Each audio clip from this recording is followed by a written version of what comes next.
हरे कृष्णा।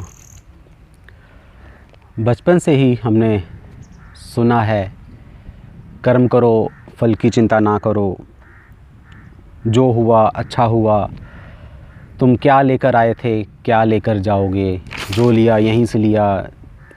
ये सब बातें हमने बचपन में सुनी है। इनको गीता सार कहा जाता है। सबने सुना होगा गीता सार के बारे में। पर मज़े की बात ये है, जो बातें गीता सार में कही गई हैं वो श्रीमद् भगवत गीता में नहीं है।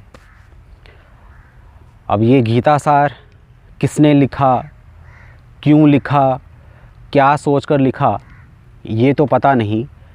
पर इतना ज़रूर पता है कि इस गीता सार के कारण, जो कि ज़्यादातर हमारे घरों की दीवारों पे टंगा रहता है, इसको पढ़ पढ़ कर ही हमारा देश ज़्यादातर क्या, देश नास्तिक हो चुका है।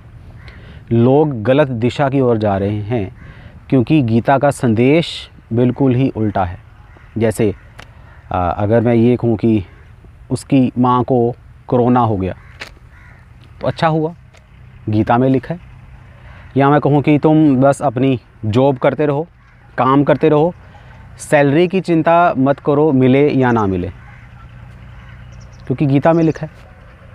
तो ये सब उल्टी फुल्टी जो बातें गीता सार में लिखी गई हैं, इनकी वजह से ही आज लोग ऐसा समझते हैं कि भगवत गीता एक ऐसी धार्मिक किताब है जो उन लोगों के लिए है जो कुछ नहीं करते, जिनके पास कोई काम नहीं है, वो लोग भगवत गीता पढ़ते हैं या उनको भगवत गीता पढ़नी चाहिए।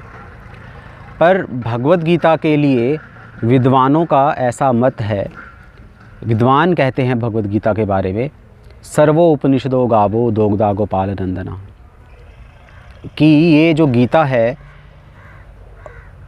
ये उस गाय के दूध के समान है जिस गाय की तुलना उपनिषदों से की गई है। उपनिषद वेदों का पाठ है। वेदों के 4 पाठ हैं, 4 अंग हैं, ब्राह्मण, अरण्यक, संहिता और उपनिषद। उपनिषद का जो सेक्शन है, उपनिषद जो पाठ है वेदों का, इसमें प्रिंसिपल की चर्चा की गई है। जो यूनिवर्सल प्रिंसिपल्स हैं उनकी चर्चा की गई है, यूनिवर्सल फैक्ट उनकी चर्चा की गई है।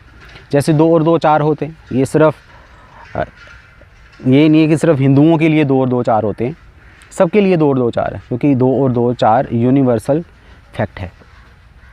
तो ऐसे ही भगवत गीता में फ़िलोसफी की चर्चा की गई है।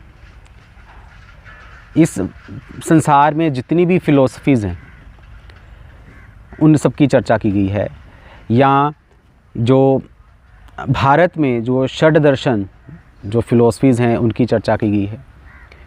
भगवत गीता में पूरे ज्ञान की चर्चा की है, एग्रीगेट है भगवत गीता। जैसे कहा गया है इस श्लोक में, सर्वोपनिषदो गावो दोग्धा गोपाल नंदना, कि समस्त उपनिषदों को अगर हम गाय मान लें और उस गाय का जो दूध क्या है वो है भगवत गीता। जैसे दूध संपूर्ण आहार है, वैसे भगवत गीता में संपूर्ण ज्ञान है।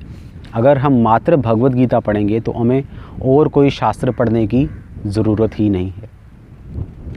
ये भगवत गीता है।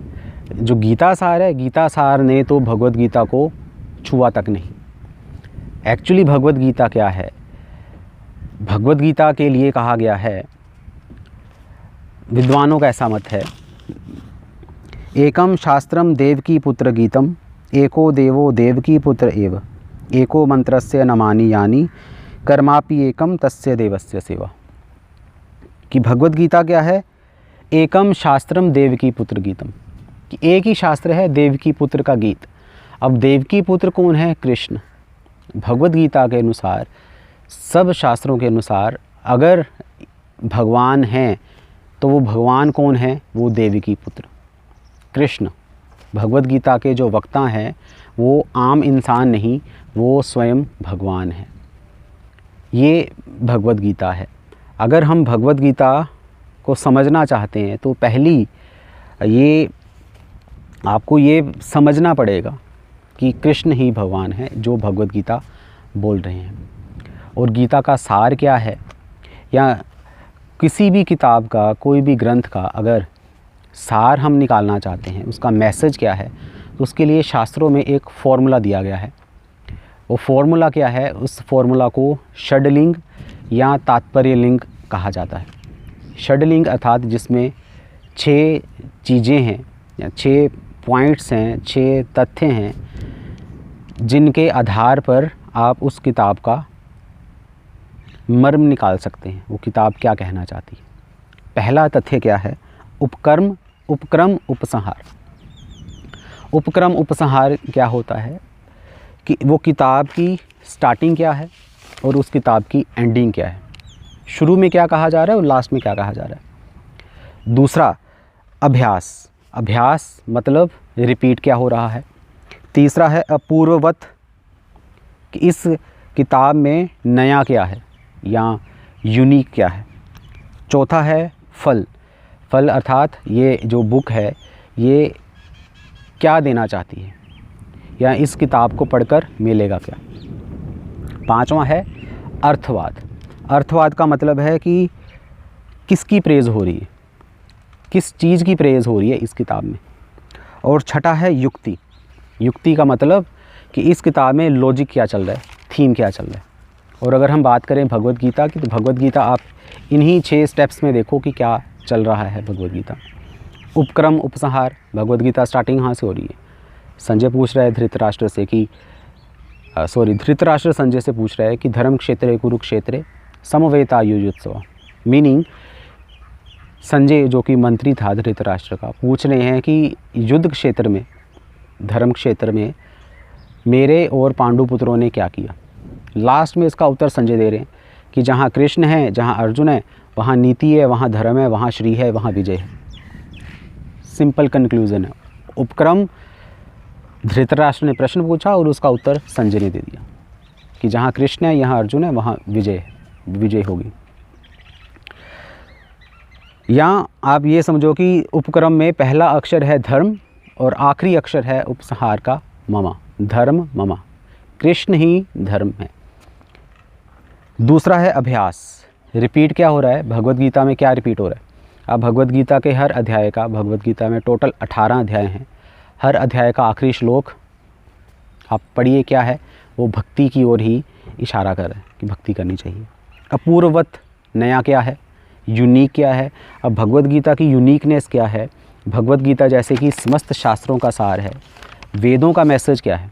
कृष्ण भगवान कह रहे हैं वेदैच सर्वेर अहमेव वेद्यः, कि समस्त वेदों में मैं ही हूँ। या वेद क्यों कहे गए हैं, वेद इसलिए कहे गए हैं ताकि हम भगवान को जान सकें। ये भगवद गीता की यूनिकनेस है।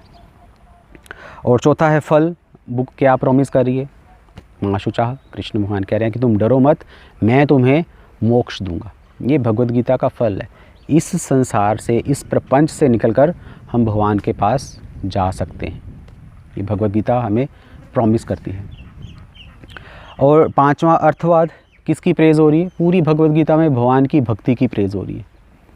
और छठा है युक्ति, कि भगवद गीता का लॉजिक क्या चल रहा है। सिंपल सा लॉजिक है, भगवद गीता में कृष्ण भगवान है और अर्जुन भगवान का भक्त है।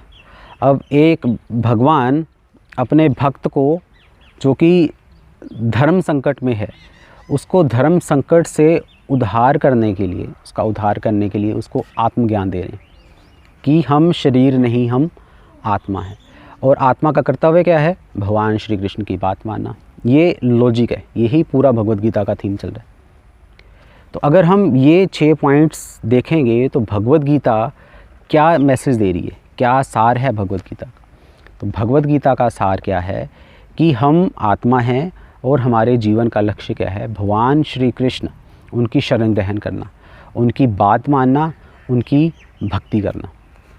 ये भगवद गीता का सार है, जो कि समस्त आचार्यों का मत है। वो वाला गीता सार नहीं जो हमारे घरों में दीवारों पे टंगा रहता है।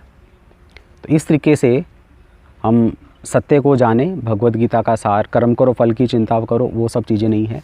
भगवद गीता का सार है भगवान की शरण ग्रहण करो, स्वयं को पहचानो कि हम आत्मा हैं जो कि इस संसार में भोग में फंसे हुए हैं। तो कृष्ण की भक्ति करो, कृष्ण की शरण ग्रहण करो, यही भगवद गीता का सार है। हरे कृष्णा। श्रील प्रभुपाद की जय।